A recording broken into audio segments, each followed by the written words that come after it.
आनंद मठ। आनंद मठ और ऋषियों की अनमोल धरोहर को संजोएं।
तेजस्विनावधीतमस्तु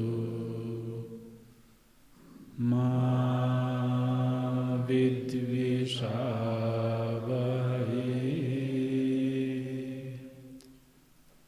ॐ शान्तिः शान्तिः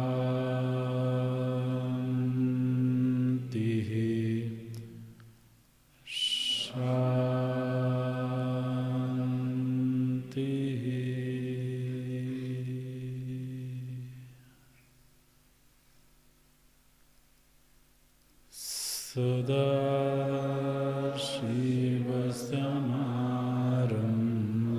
सदाशिवसमारम्भाम् शङ्कराचार्यमध्यमाम्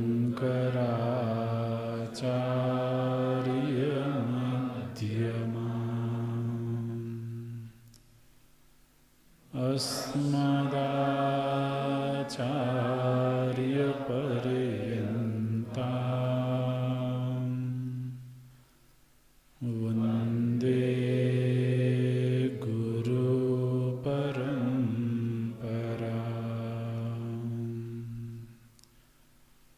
शङ्करं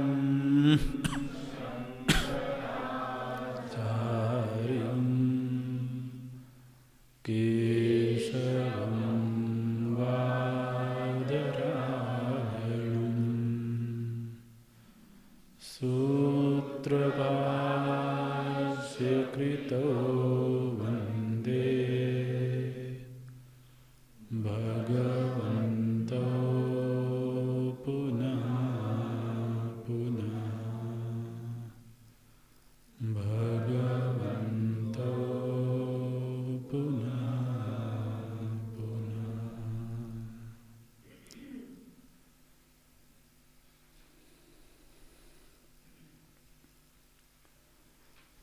ॐ उषन्हवै वाजस्रवसः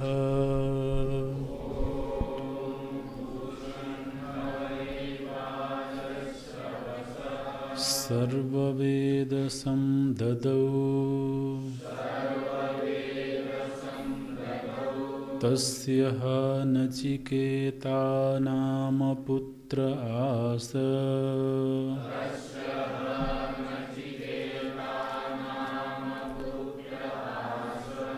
तगंह कुमारगं संतम्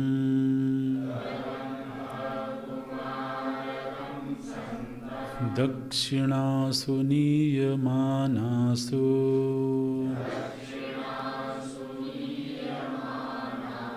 श्रद्धा विवेशसो मन्यत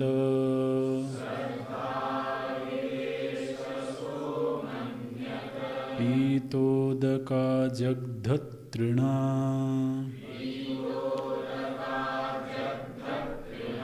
दुग्धदोहा निरिन्द्रियाः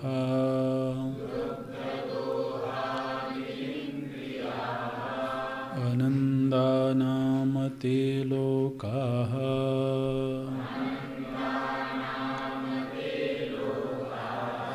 तांस गच्छति ता ददत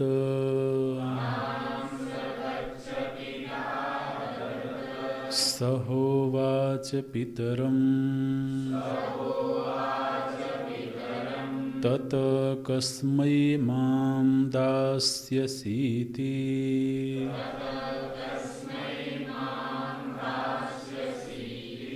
द्वितीयं तृतीयं तगंहोवाच मृत्यवे त्वा ददामीति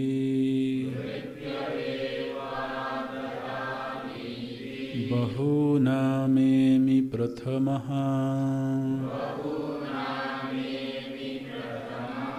बहूनामेमि मध्यमः किंस्विद्यमस्य कर्तव्यम् यन्मयाथ करिष्यति अनुपश्य यथा पूर्वे प्रतिपश्य तथा परे सस्यमिव मर्त्यः पच्यन्ते सस्यमिवाजायते पुनः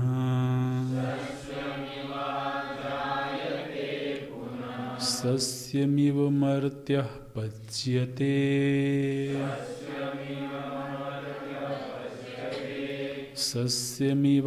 सस्यमिवाजायते पुनः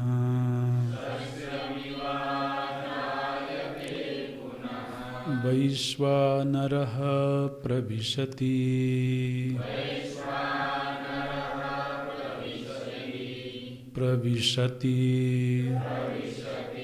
अतिथिर्ब्राह्मणो गृहान्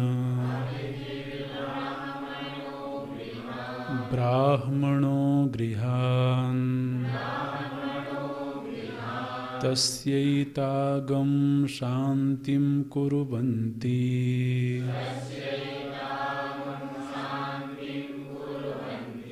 हर वैवस्वतोदकम्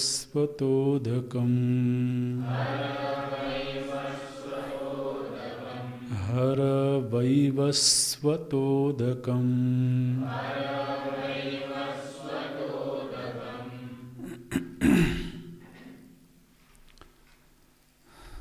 स एवं मुक्तः पुत्र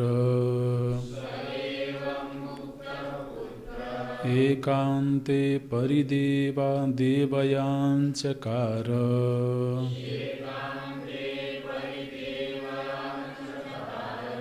देवयाञ्चकार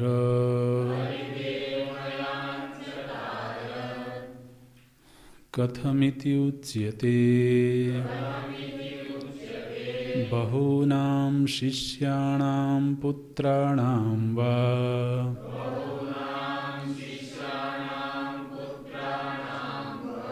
एमि गच्छामि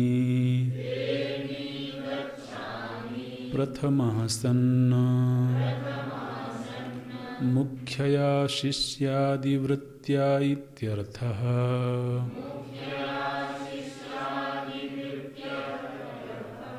वृत्त्या इत्यर्थः। आप सावधानी से नहीं सुन रहे हैं, हम कुछ बोलते हैं आप कुछ बोलते हैं। कई बार हमको रिपीट करना पड़ा। मध्यमानां च बहूनां मध्यमः मध्यमयैव वृत्त्यायेमि नाधमा कदाचिदपि तमेवं विशिष्टगुणम् अपि पुत्रं मां मृत्यवे त्वा ददामि इति उक्तवान् पिता।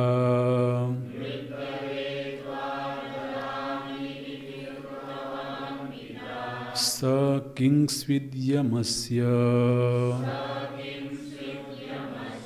कर्तव्यं प्रयोजनम् मया प्रत्येन करिष्यति यत् कर्तव्यम् अद्य नूनं प्रयोजनम् अनपेक्ष्यैव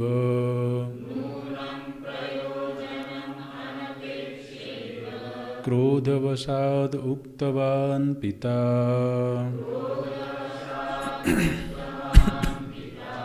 तथापि तत्पितुर्वचो मृषामाभूत् इति एवं मत्वा परिदेवनापूर्वकम् आह पितरम्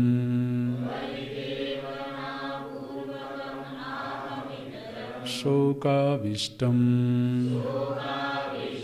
किं मया उक्तम् इति अनुपश्य आलोचय निभालय।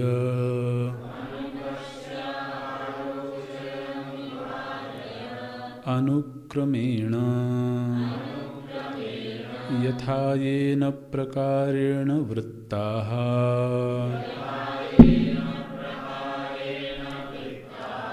पूर्वे अतिक्रांताः पितृपितामहादयस्तव तान् दृष्ट्वा च तेषां वृत्तम् आस्थातुम् अर्हति।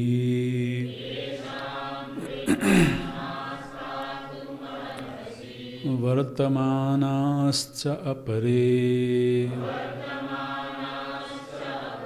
साधवः यथा वर्तन्ते तांश्च प्रतिपश्य आलोचय तथा।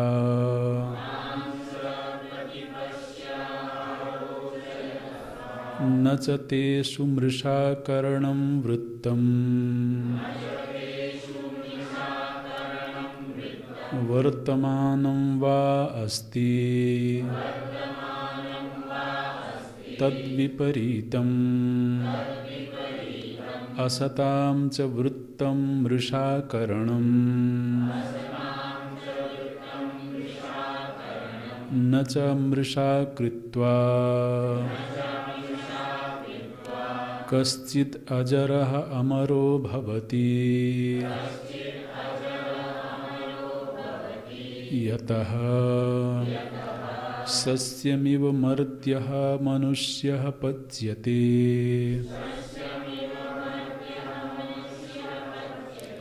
जीर्णो म्रियते मृत्वा च सस्यम् इव आजायते आविर्भवति पुनः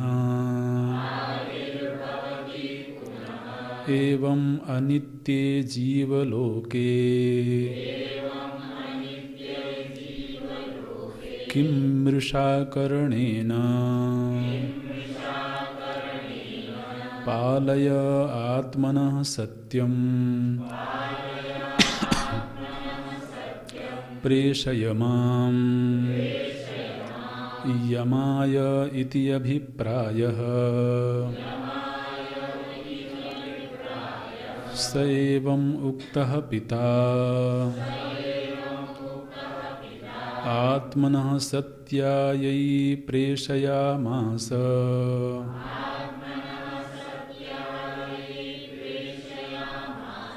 सत्यतायै प्रेषयामास स च यमभवनं गत्वा तिस्रो रात्रिः उवास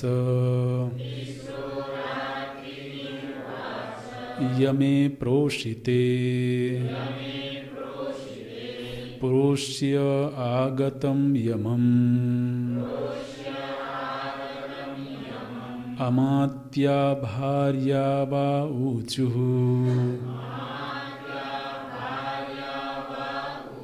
बोधयन्तः वैश्वानरः अग्निरेव साक्षात् प्रविशति साक्षात् प्रविश्यति अतिथिः सन् ब्राह्मणः गृहान् दहन्निव तस्य दाहं शमयन्ते इव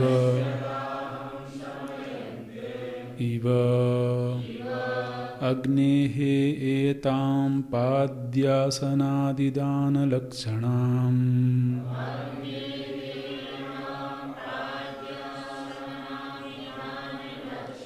शान्तिं कुर्वन्ति सन्तः अतिथेर्यतः अतः हर आहर हे वैवस्वत उदकं नचिकेतसे पाद्यार्थम्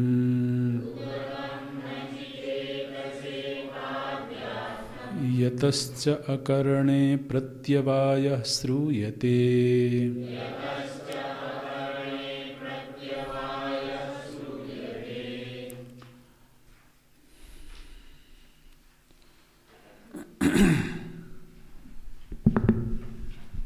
नचिकेता के पिता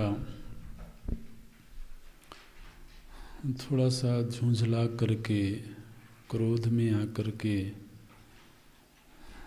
तो नचिकेता को बोल देते हैं, मृत्यवे त्वां ददामीति, मैं तुम्हें मृत्यु को दे रहा हूँ। यहाँ पर नचिकेता के द्वारा जिस प्रकार से पिता को तो गलत कार्य करने से रोकने का प्रयत्न हुआ, वो बड़ा मर्यादित है, बड़ा शिष्ट है और निश्चित रूप से ये हम सभी के लिए अनुकरणीय है। यदि कदाचित कहीं ऐसी बात देखने को मिले और हम पूरे आश्वस्त हों कि हमारे पिता या माता कोई ऐसा कार्य करने जा रहे हैं जो शास्त्र सम्मत नहीं है, तो उनको रोकना हमारा धर्म है, लेकिन अशिष्ट तरीके से रोकना अधर्म है। उसका जो एक शिष्ट तरीका होना चाहिए वो नचिकेता के व्यक्तित्व में दिखाई देता है। 6 वर्ष की अवस्था है, लेकिन इस अवस्था में ही उनमें जो सभ्यता दिखाई देती है, जो सभ्य व्यवहार दिखाई देता है, वो हम सभी के लिए अनुकरणीय है। वो ये भी कह सकते थे कि पिताजी आप गलत कर रहे हैं, या अगर सभी के बीच नहीं तो अकेले में बुला कर के भी कह सकते थे कि आपका यह जो व्यवहार है यह मुझे शास्त्र सम्मत नहीं मालूम पड़ता है और ऐसा करने से आपकी अधोगति होगी। इस तरह की कोई बात उन्होंने नहीं कही। तो बोलते हैं तात कस्मै माम दास्यसीति, हे पिताजी आप मुझे किसको देंगे। ये बड़ी सांकेतिक अभिव्यक्ति है, क्योंकि पिताजी इस समय जो व्यवहार कर रहे थे उसमें पुत्र मोह बड़ी प्रबलता से अभिव्यक्त हो रहा है।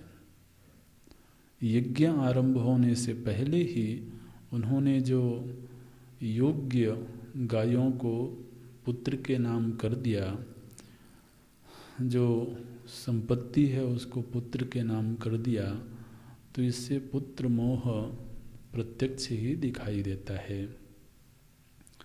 तो मोह का जो केंद्र बिंदु है वो पुत्र है, इसलिए उस केंद्र पर ही एक तरीके से नचिकेता चोट कर रहे हैं कि आपने इतना कुछ मेरे लिए ही किया है, तो अब आप मुझे ही दान करो। तो जब इस तरीके से सोचेंगे तो विचार में परिवर्तन होगा, विचार में बदलाव होगा कि जिस पुत्र के लिए मैंने इस तरह का शास्त्र विरुद्ध व्यवहार करने की कोशिश की, अगर वह पुत्र ही मुझसे जुदा हो जाए, वह पुत्र ही मुझसे दूर चला जाए, तो फिर तो इतना जो कुछ भी किया वो सब निरर्थक है। तो इसलिए बड़े ही सांकेतिक शब्दों में वो बोलते हैं कि तात आखिर मैं भी आपका हूँ और इसलिए मुझे भी दान करना चाहिए। तो तत्कस्मै माम दास्यसीति, आप मुझे किसको देंगे। अब देखिए, पिताजी ने क्रोध में आकर के एक वक्तव्य दिया, तुम्हें मृत्यु को दे दूंगा। जानते हैं नचिकेता कि ऐसा पिता के मन में कोई भाव नहीं है, क्रोध में कही हुई उक्ति है, लेकिन फिर भी आखिर पिता का वचन है, चाहे भले वो क्रोध में ही निकला हो, लेकिन वो पितृ आज्ञा है। तो अब इस परिस्थिति में उनकी प्रतिक्रिया क्या हो रही है, अगेन वह एक अनुकरणीय विषय है। नचिकेता के मन में ये भाव बिल्कुल नहीं आ रहा है कि ऐसा कह के मेरे पिता ने गलत किया है। भले ही आवेश में आकर के कहा गया हो, लेकिन ऐसा कह करके मेरे पिता ने गलत किया है, ये एक क्षण के लिए भी उनके मन में ख्याल नहीं आया। वो सोचते क्या हैं कि यदि इसी क्षण मुझे मृत्यु का वर्ण करना है, जो कि शायद उचित समय नहीं है अभी, तो जरूर मुझसे कोई गलती हुई होगी। वो ये बिल्कुल नहीं सोचते हैं कि पिता ने पहले तो ये गलत काम किया कि वो दान में वो छल कर रहे थे, और फिर मेरे समझाने पर फिर से उन्होंने गलती करी कि आवेश में आकर के मुझे मृत्यु को देने की बात कर दी। मृत्यु को देने की माने मर जाने की, यही हुआ ना। तो यहाँ पर नचिकेता के मन में ये ख्याल नहीं आता है कि इस बार मेरे पिता ने कोई गलती करी है। और आप देखिए, ये हमारे इतिहास की ऐसी महाराज परंपराएं देखने को मिलती हैं, किसी ऋषि ने किसी व्यक्ति को श्राप दिया। अगर वह व्यक्ति समझदार है तो वह ये कभी नहीं कहेगा कि इन्होंने श्राप दे करके गलत किया। क्योंकि यदि वो ऋषि हैं, पहली बात तो यह है कि श्राप देने की सामर्थ्य है कितने लोगों में। आप दिन भर श्राप देते रहो किसी को। भाई अगर किसी में श्राप देने की सामर्थ्य है, वो कोई साधारण व्यक्तित्व नहीं होगा। तो प्राप्तस्य अनुवचनम, श्राप जो होता है वो उसको इस तरीके से लिया जाता है कि हमारे ही कर्म का कोई फल हमें प्राप्त है, वह भविष्य में अवश्य रूप में मिलने वाला है। संत का जो वचन है, ऋषि का जो शाप है, उस प्राप्त का केवल अनुवचन है। तो अब जैसे तो जय विजय को उनके अपने ही दुष्कर्म की वजह से उनको असुर योनि प्राप्त है।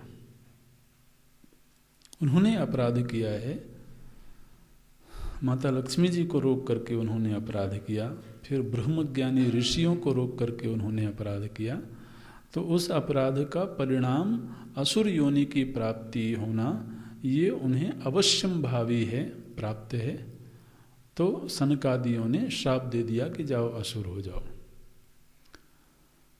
तो श्राप दे दिया मैंने क्या, जो प्राप्त है उसी का एक तरह से वो अनुकथन है। तो इस तरीके से तो नचिकेता सोचते हैं कि मुझसे ऐसा कौन सा अपराध हुआ होगा जिसकी वजह से मेरे पिता ने कह दिया कि मैं तुम्हें मृत्यु को दे रहा हूं। तो देखिए क्या सोचते हैं, उनकी सोच पर आप गौर करिए। 5वें मंत्र में बोलते हैं, वो सोचते हैं कि सबसे पहले उनके मन में ये सोच आती है कि मैं तो अपने पिता के और अपने गुरु के सन्मुख जो उत्तम शिष्य होता है या जो उत्तम पुरु पुत्र होता है, उस कोटि का मैं पुत्र और शिष्य हूं। ये उनको आत्मविश्वास है कि गुरु के अनेक शिष्य हैं, उन अनेक शिष्यों में से कुछ शिष्य होंगे जो उत्तम कोटि के होंगे। तो नचिकेता को लगता है कि मैं उन उत्तम कोटि के शिष्यों में स्थान रखता हूं, अथवा कुछ मध्यम कोटि के होंगे। तो कभी मैं मध्यम कोटि के शिष्यों में भी स्थान रखता हूं। संभव है कभी कुछ ऐसा व्यवहार हो जाता हो जो एकदम उत्तम कोटि का ना होता हो, तो वो मध्यम कोटि का। लेकिन मैं कभी भी अधम कोटि का शिष्य या पुत्र नहीं रहा। ये वो उनका आत्मविश्वास देखिए। बोलते हैं या तो मैं उत्तम कोटि के शिष्यों में रहा हूं, शिष्यों में, पुत्रों में,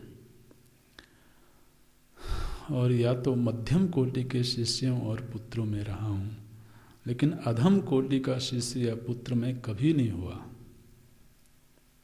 देखिए मंत्र में क्या बोलते हैं, बहुनाम एमि प्रथमः।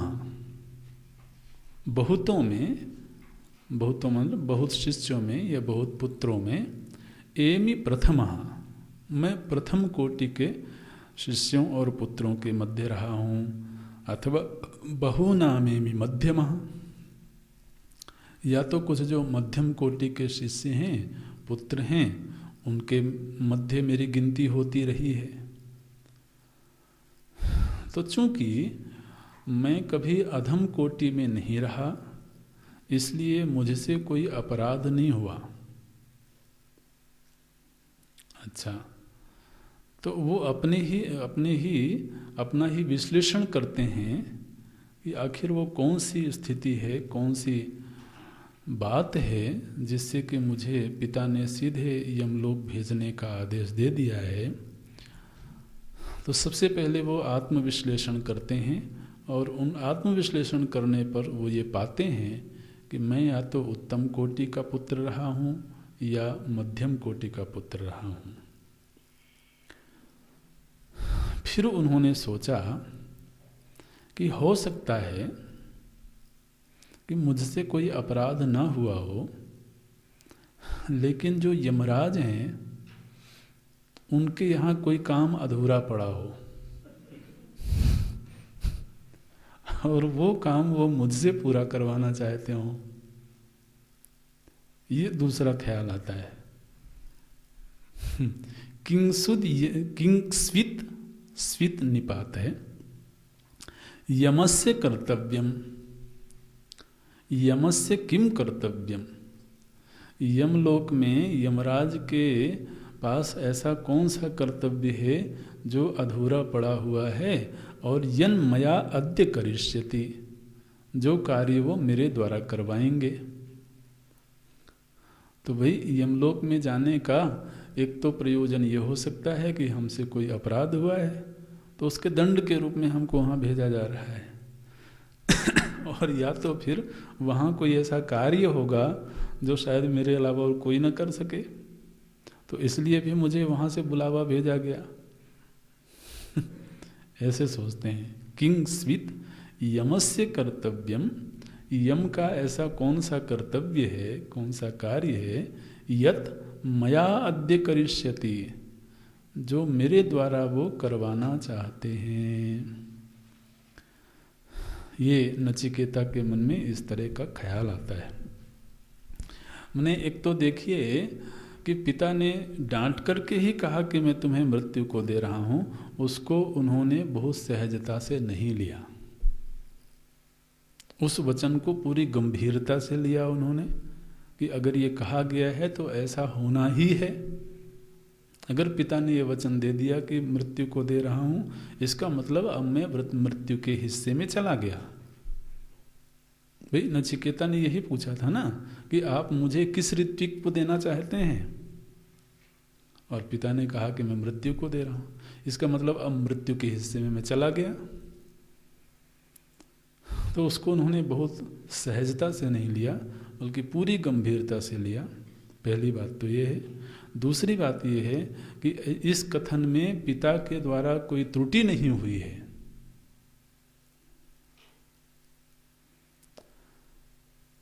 या तो मुझसे कोई अपराध हुआ होगा, और या कि फिर यमलोक में कोई कार्य विशेष होगा जो मेरे निमित्त से संपन्न होना होगा।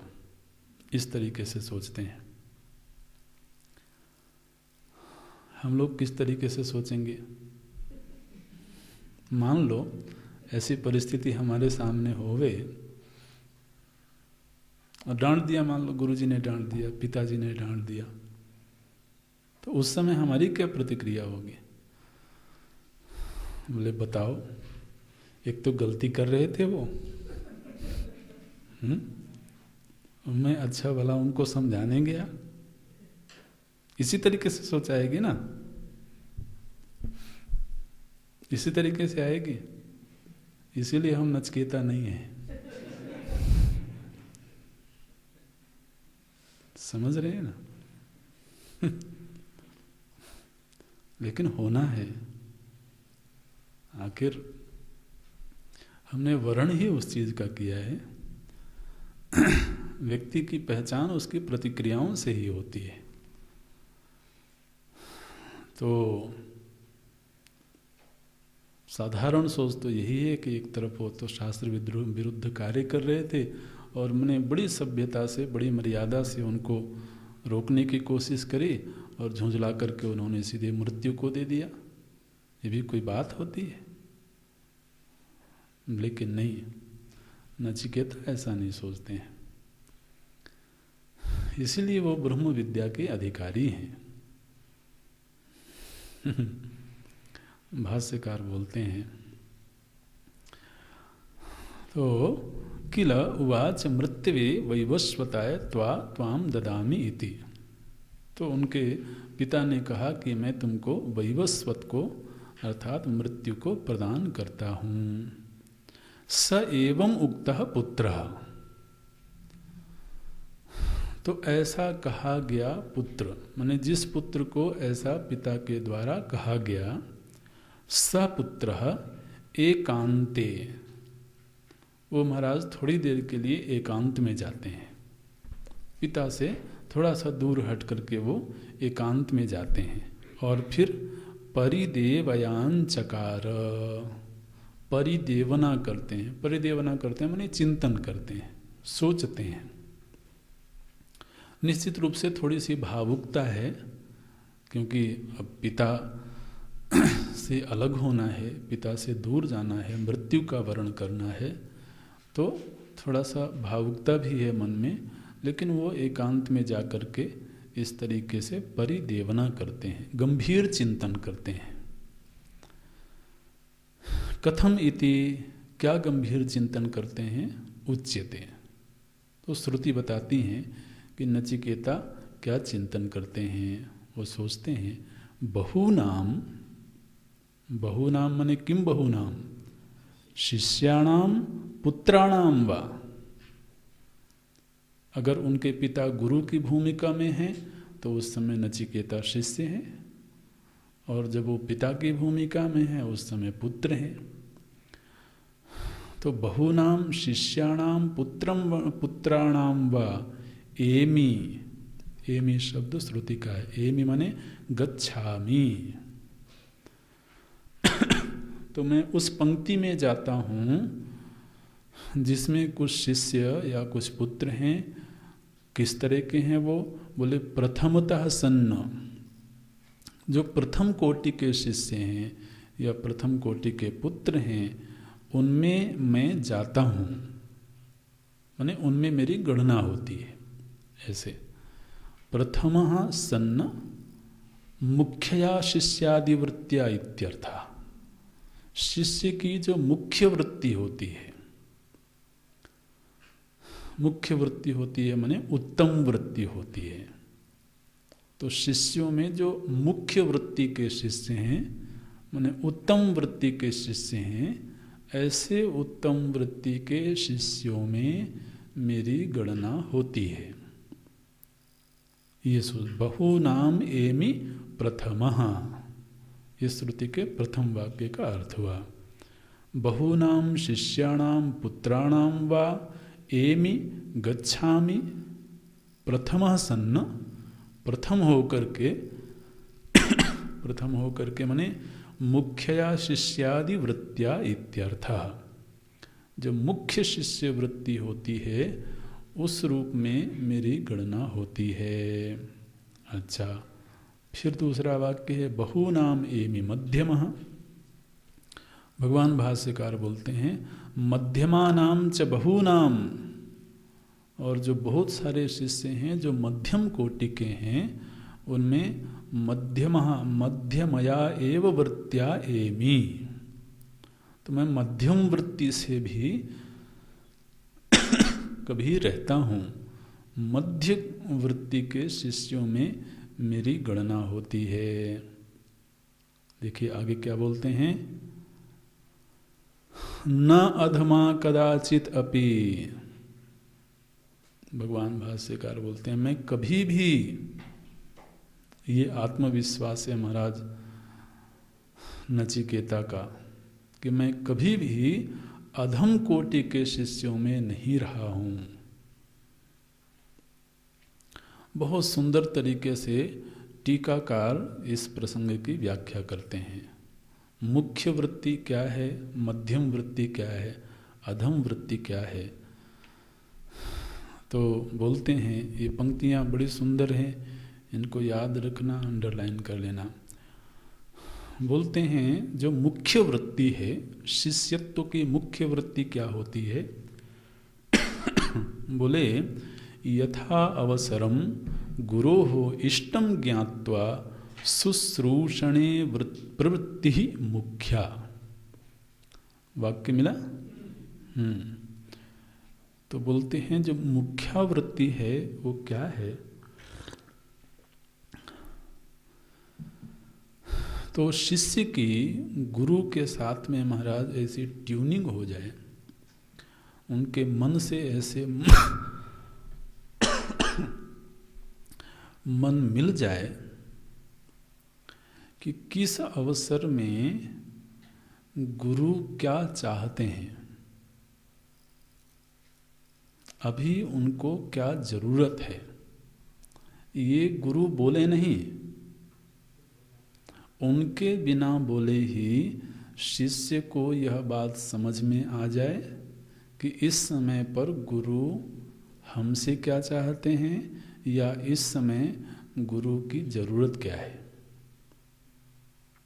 क्या बोलते हैं, यथा अवसरम, जिस अवसर पर गुरोहो इष्टम ज्ञात्वा, गुरु की जो इच्छित चीज है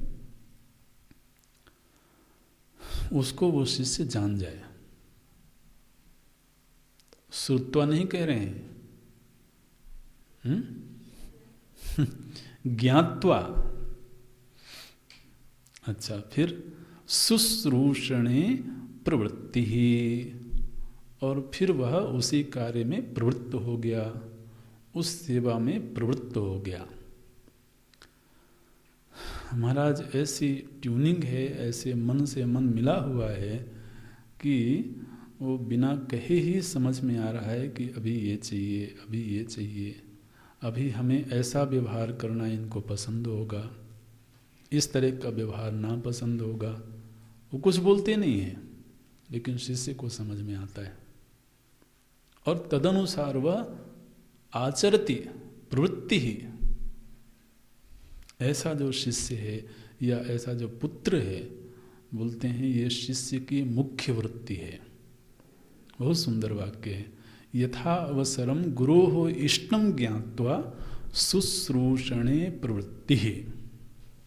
ये क्या है? बोले मुख्या, ये मुख्य वृत्ति है। और आप जरा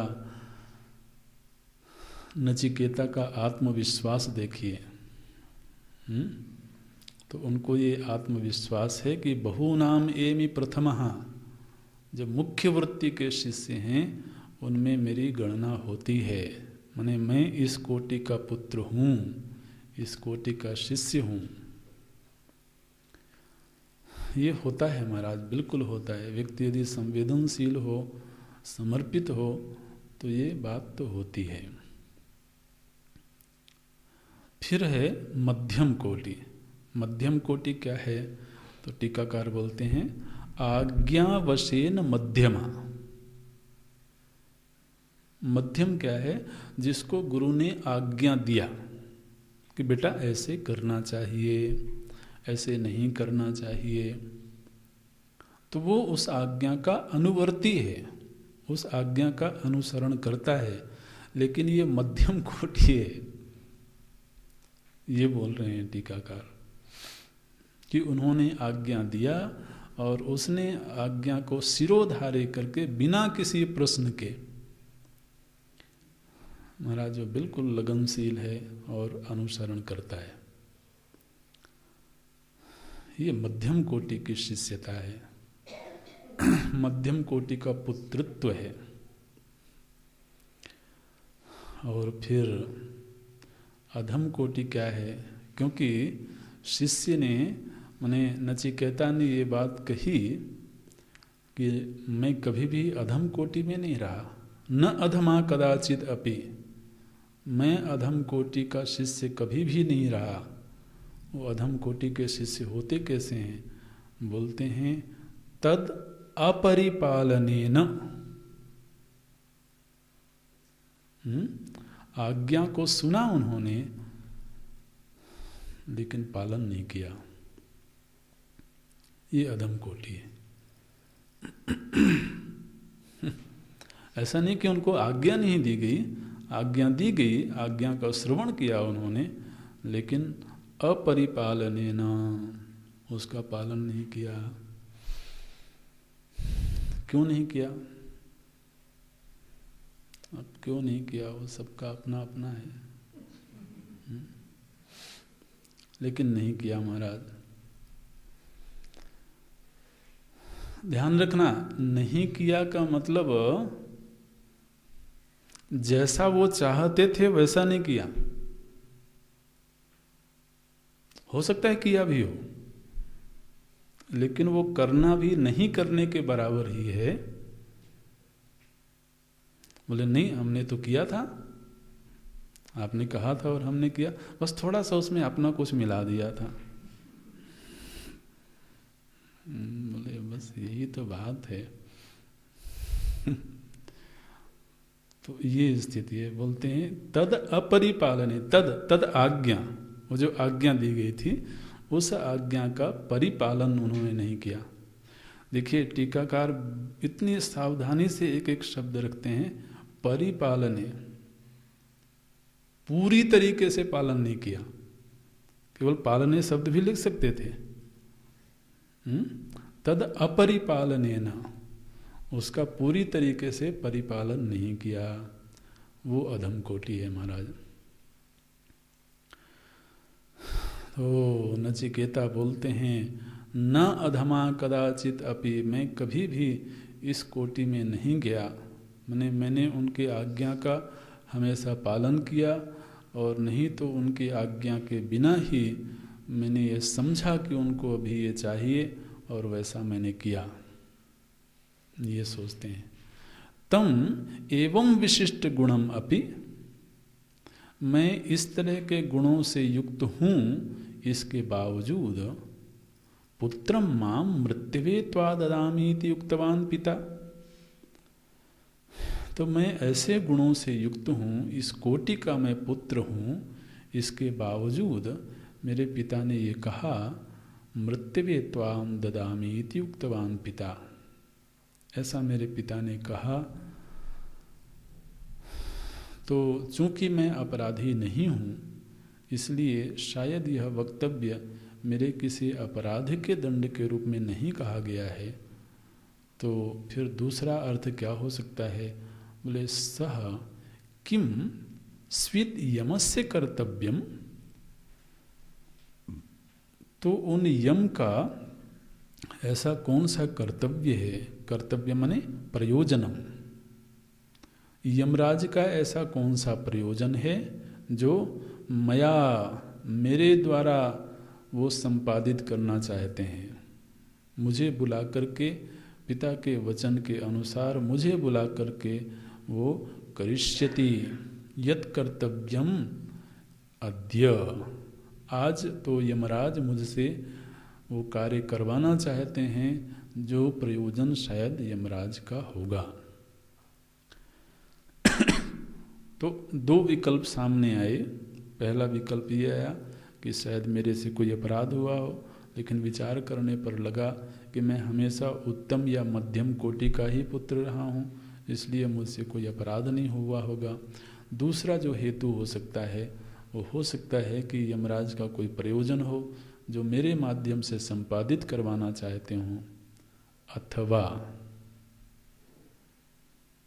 जो व्यावहारिक विकल्प है तीसरा, उस पर भी विचार करते हैं। नूनम प्रयोजनम अनपेक्षैव, बिना किसी प्रयोजन के ही क्रोधवशाद उक्तवान पिता, हमारे पिताजी ने क्रोध के वश होकर के ऐसा कह दिया। तो तीसरे विकल्प को भी भगवान भाष्यकार मना नहीं करते हैं कि हो सकता है कि कोई प्रयोजन नहीं होगा, मेरे से कोई अपराध भी नहीं होगा और यमराज की ओर से कोई प्रयोजन भी नहीं होगा, मेरे पिता ने क्रोध के वश होकर के तो ऐसा कह दिया होगा। लेकिन भाष्य आगे देखें कि यदि मेरे पिता ने क्रोध के वश भी ऐसा कहा होगा तब भी, तथापि, वो क्या सोचते हैं कि ऐसा होने पर भी तथापि तत्पितुर्वचः मृषा मा भूत, मेरे पिता का वह जो वचन है वह झूठा नहीं होना चाहिए। इति एवं मत्वा, ऐसा सोच करके, मैंने नचिकेता सोचते हैं कि यदि क्रोध के आवेश में भी मेरे पिता ने ऐसी आज्ञा दी है तब भी यह वचन झूठा नहीं होना चाहिए, इस तरीके से सोच करके, ऐसे मान करके परिदेवना पूर्वकम आह, पूर्ण गंभीरता पूर्वक विचार करके और फिर वो पिता के पास जाते हैं और आह, पिताजी के पास जा कर के कहते हैं। इस समय पिता की स्थिति कैसी है? बोलते हैं पितरम शोकाविष्टम, जो पिता हैं अभी वो शोकग्रस्त हैं। महाराज यज्ञ तो एक तरीके से संपन्न हो गया था, और अब जब पुत्र को पिता ने ऐसा कह दिया था तो भाई पिता भी तो पुत्र को समझते ही है ना। तो पिताजी को ये लगता है कि मैंने कह दिया है, ये बालक है बहुत जिद्दी, मैंने कह दिया है तो ये करेगा जरूर। अब मैंने कह दिया कि मृत्यु को दे रहा हूँ तो मृत्यु के पास जरूर जाएगा। तो ये सोच करके महाराज वो शोकाकुल हो गए, शोकाविष्ट हो गए। क्या शोक करते हैं? शोकाविष्टम कि मया उक्तम ही थी, ये मैंने क्या कह दिया अपने पुत्र को। उस समय तो क्रोध के आवेश में आकर के उन्होंने ऐसा कह दिया था, लेकिन अब शोकाविष्ट हो गए। सोचते हैं बताओ, ऐसा मुझे नहीं कहना चाहिए था, ये किम मया उक्ता, मैंने ये क्या कह दिया। तो इस तरीके से शोक से आविष्ट पिता हैं, उनके पास जाकर के ये बालक बोलता है। तो जो छठा मंत्र है ये नचिकेता की उक्ति है पिता के प्रति। क्या बोलते हैं? बोले पिताजी,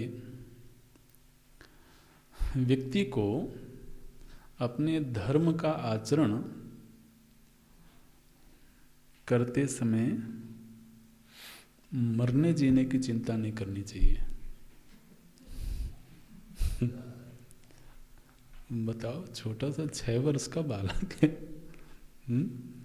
लेकिन समझ ऐसी जबरदस्त है महाराज। बोलते हैं पिताजी, धर्म पालन करते समय मृत्यु की चिंता नहीं करनी चाहिए, मरने जीने की चिंता नहीं करनी चाहिए।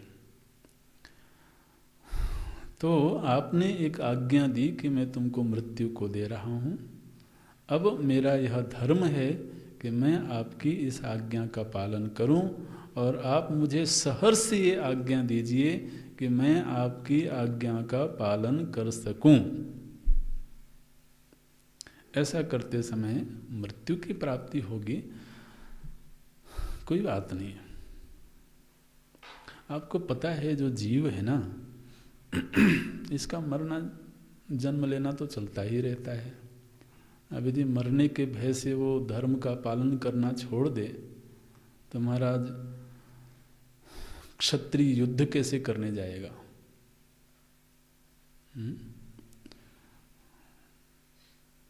तो क्या बोलते हैं, नीचे की पंक्ति पहले देखिएगा, 6वें मंत्र में बोलते हैं जो जीव है ना, ये जीव तो महाराज फसलों की तरह से पैदा होता है और फसलों की तरह नष्ट हो जाता है। ये बोलते हैं सस्यम इव मर्त्य पच्यते। मर्त्य माने जीवा, मरण धर्मा जो जीव है, जो मनुष्य है, जो प्राणी है, वो सस्यमिव, सस्य माने होता है फसल। तो जिस तरीके से फसल तो आती है, जन्म होता है उसका, लहलहाती है, किसान को बड़ा आनंद देती है, और 4 महीने 6 महीने में नष्ट हो गई। ऐसे ही महाराज जीव आता है, जन्म लेता है, थोड़े दिनों तक लहराता रहता है, और फिर जयराम जी की तो मर गया। अच्छा, फिर से जन्म लेता है, वो फसल आई, उसने बीज पैदा किए, बीज फिर से बो दिया, फिर से फसल आ गई। तो इसलिए जीव की गति क्या है? बोले इसका तो मरना जन्म लेना ये तो चलता ही है, फसलों की भांति। सस्यमिव मर्त्य पच्यते सस्यमिव आजायते पुनः। ये सस्य फसल की तरह से पुनः पैदा हो जाता है। ये हमारा श्रुति का वाक्य है। इसलिए जो चार्वाक आदि है ना, इनके विचारों की कोई भूमिका नहीं है।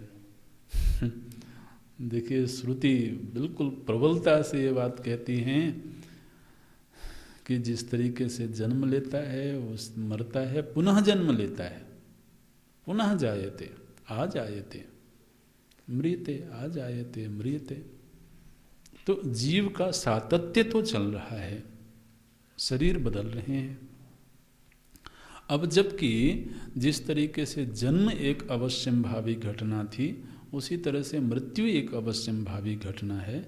अब इन घटनाओं के भय से कोई व्यक्ति अपना धर्म आचरण करना छोड़ दे, ये तो बहुत उचित नहीं है। इसलिए अब ऊपर की पंक्ति देखेगा, इसलिए हे पिताजी, आपको उन महापुरुषों का अनुकरण करना चाहिए जो हमारे पूर्व पूर्व में रहे हैं। हमारे जो पूर्वज रहे हैं, उन्होंने इस धर्म का जिस तरह से अनुकरण किया है, अनुपश्य यथा पूर्वे, यथा पूर्वे, हमारे पूर्व के पुरुषों ने, हमारे पूर्वजों ने जिस तरह का आचरण किया है, अनुपश्य, आप उसी आचरण का अनुकरण करिए। आप पहले उनके आचरण को देखिए और उसी का अनुकरण करिए। अथवा प्रतिपश्य तथा परे, और या तो वर्तमान में भी जो साधु पुरुष हैं, जो संत पुरुष हैं, वो जिस तरह का आचरण करते हैं, वैसा आचरण हमको आपको करना चाहिए। ये नचिकेता है महाराज। वैराग्य ऐसा है कि जीने मरने का कोई बहुत मोह नहीं है, वो तो एक सतत जीवन यात्रा है, चल रही है। दूसरा, धर्म के संबंध में देखिए, ये श्रुति का वाक्य है, ध्यान रखना। धर्म के संबंध में श्रुति ये कह रही है कि श्रुति तो प्रमाण है ही, लेकिन महापुरुष भी प्रमाण है। अगर कोई महापुरुष उस कोटि में पहुंच गए हैं, उनका शास्त्रीय जीवन हो गया है, तो महापुरुष भी उतने ही प्रमाण हो जाते हैं जितना प्रबल प्रमाण शास्त्र है, श्रुति है। और ये स्वयं श्रुति ने ये बात कही, अनुपश्य यथा पूर्वे प्रतिपश्य तथा परे। देखिए, भगवान भाष्यकार व्याख्या करते हैं, बोलते हैं कि नचिकेता ने कहा अनुपश्य, अनुपश्य मने आलोचय, निभालय। आप अच्छी प्रकार से ये आलोचना करिए, ये देखिए अच्छी प्रकार से। क्या देखिए? बोलते हैं अनुक्रमेण यथा येन प्रकारेण वृत्ता, वृत्ता, जिस प्रकार से, तो पूर्वे अतिक्रांता, पूर्वे माने अतिक्रांत, जो गुजर चुके हैं, पूर्वज, वो पूर्वज जो गुजर चुके हैं, जो यहाँ की जीवन यात्रा को पूरा कर चुके हैं, उनका जैसा आचरण था। वृत्ता, वृत्ता माने जो आचरण था उनका, तो हमारे पूर्वजों का जिस तरह का आचरण था, कौन से पूर्वजों का? बोलते हैं पितृ पितामहादयः कस्य तव, ये बोलते हैं। हाँ, भाष्य में ही रहेंगे तो आपको मिलते रहेंगे शब्द। बोलते हैं नचिकेता कि हे पिताजी, आपके पिताजी ने और आपके पितामह में, आपके पितामह ने जो कि चले गए हैं अभी, उन्होंने जिस तरह का आचरण किया होगा, आपको भी हमको भी वैसा ही आचरण करना चाहिए। अच्छा, तान दृष्ट्वा च तेषां वृत्तम आस्थातुम अर्हसि, हमें उसी वृत्ति का आश्रय लेना चाहिए उसी तरह का वर्तन करना चाहिए, व्यवहार करना चाहिए जैसा हमारे पूर्व के पुरुषों ने, कि तान दृष्टवा, उनको देख करके, उनके आचरण को देख करके। तो देखिए महाराज, ये तो श्रुतियों के वाक्य हैं, लेकिन समाज में भी ऐसे वाक्य बोले जाते हैं। अरे आपके पिताजी तो ऐसा आचरण करते थे, ऐसे बोलते हैं समाज में। आपके कुल के तो ऐसा आचरण करते थे, आपको ये आचरण शोभा नहीं देता है, ऐसे समाज में बोलते हैं महाराज। आपके गुरु का तो ऐसा व्यवहार था और आप ऐसे व्यवहार करते हो, तो वो भी प्रमाण है। यहाँ पर बोलते तान दृष्टवा, उन पितामहों को, पिताओं को देख करके, तेषां वृत्तम आस्थातुम अर्हसि, उन्हीं के वृत्ति में स्थित होना चाहिए, उन्हीं के अनुसार वर्तन करना चाहिए। फिर श्रुति ने कहा था प्रतिपश्य तथा परे, माने वर्तमानाः च अपरे, और अपरे माने दूसरे जो हैं वो कौन है, बोले जो वर्तमान है। इस समय भी ऐसे महापुरुष हैं जिनका आचरण अनुकरणीय है, जिनका आचरण शास्त्र सम्मत है। तो क्या वर्तमान में जितने लोग हैं सभी का आचरण अनुकरणीय है?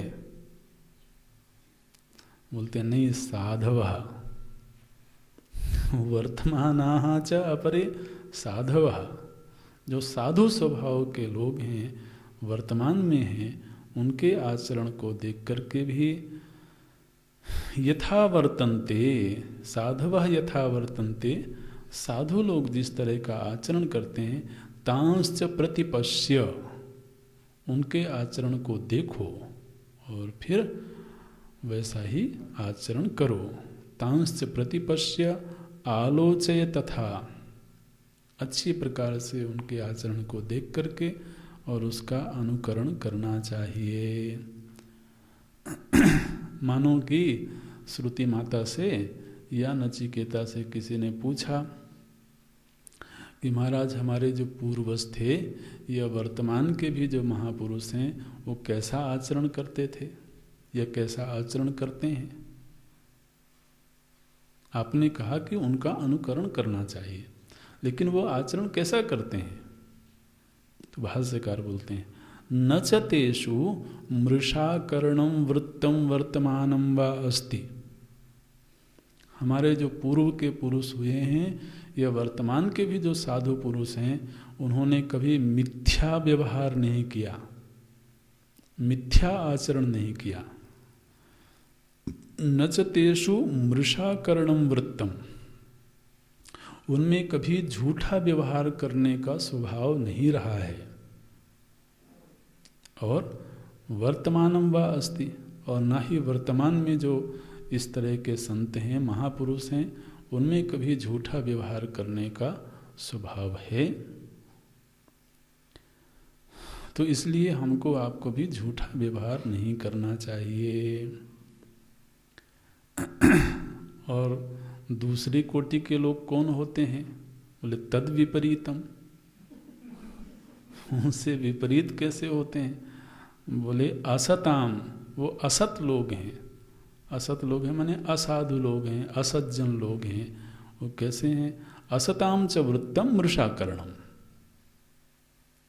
असत व्यक्ति कौन है? एक तरीके से भगवान भाष्यकार की कलम से ये परिभाषा निकल गई कि असत व्यक्ति, असज्जन व्यक्ति, असाधु व्यक्ति कौन है? जो मृषा व्यवहार करता है, जो झूठा व्यवहार करता है। असताम च वृत्तम मृषाकरणम। और फिर बोलते हैं भगवान भाष्यकार, इस पंक्ति को अंडरलाइन करना, बोलते हैं जो असत व्यवहार करते हैं अर्थात मिथ्या व्यवहार करते हैं, वो कभी भी अजर अमर स्थिति को प्राप्त नहीं कर सकते। क्या बोलते हैं? न च मृषा कृत्वा, झूठा व्यवहार करके। ये बिल्कुल स्वर्णिम पंक्तियां हैं। बोलते हैं न च मृषा कृत्वा, झूठा व्यवहार करके, कश्चित कोई भी ना तो भूत में हुआ है, ना आज हुआ है, ना वर्तमान में होगा। व्यवहार झूठा करता हो और एक कल्पना करे कि मैं अमरत्व की स्थिति को प्राप्त कर लूँगा, अजर स्थिति को प्राप्त कर लूँगा, असंभव है। ये बोलते हैं न च मृषा कृत्वा कश्चित अजरः अमरो भवति। इसलिए हे पिताजी, हमको आपको सत्य का आचरण ही करना चाहिए। तो ये तो प्रमाण बुद्धि हो गई। यहाँ पर स्वयं श्रुति ने ये प्रमाण दिया कि जो महापुरुष आचरण करते हैं धर्म के संबंध में, वो प्रमाण है। महाजनो येन गतः सपंथा, ऐसे बोलते हैं।